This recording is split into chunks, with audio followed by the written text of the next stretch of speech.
What humans desire above anything else, more than money, having a mansion, looking like Pamela Anderson, wishing our wife did, or that our husband was hung like a racehorse, is the desire to be understood, to be loved, to matter, and to feel like we truly belong. And it's within these desires that is the motivational force behind everything that we do. And one of the key factors to what makes or breaks every single relationship we have with anyone our entire lives, and helps steer and guide our decision making and affects our mood, motivation level, energy level, and effort we put into anything across the board. From before we even recognize that we have these desires, most the greatest impact coming from our romantic relationships due to the intimacy factor coming into play, as well as with our immediate family members and next of kin, to which is where the impact is so profound amongst narcissistic abuse, because during the ideation phase, the narcissist hands you what you desire more than anything in the world on a silver platter. And where in most relationships, fulfillment of these desires progresses slowly as the relationship progresses, not with the narcissist. That shit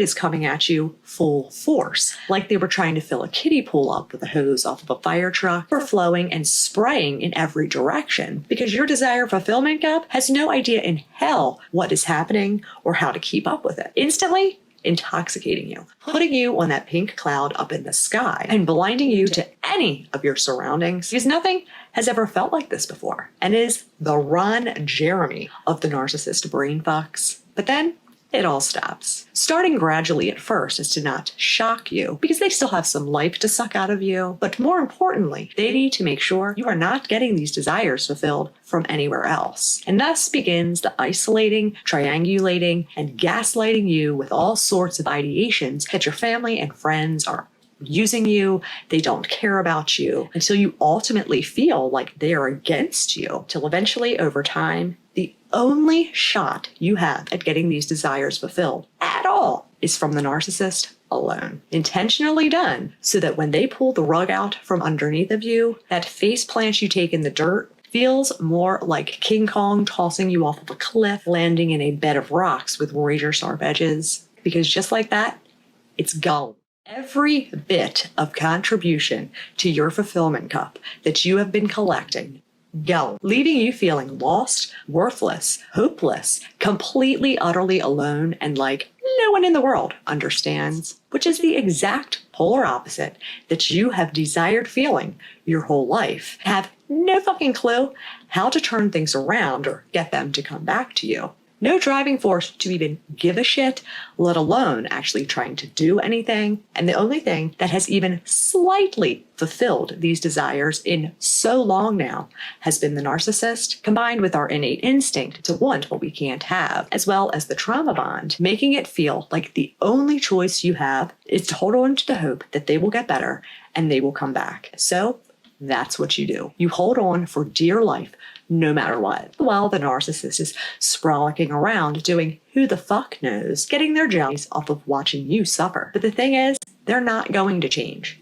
They may come back, sure, but it is not because they had some epiphany or some great change of heart. If they come back, it is because they have not thoroughly destroyed you, or because their other supply has tapped dry, which is not what you want to hear or accept. Because, well, to be brutally honest, it fucking sucks balls. But even more important, as hard as you tried and as much as you truly cared, it still was not them that you were loving. You never loved them, ever, because they didn't exist. The person you were holding on to dear life for isn't real. It's like trying to reach out and grab a ghost or drink from a fountain out of a mirage in the desert. You can try all you want. You're only going to end up empty-handed and dying of thirst every time. They're never going to change. You are never going to fix them. Personally, I think these desires have a huge part to do with that, because they have zero chance from ever being fulfilled. Not love or understand someone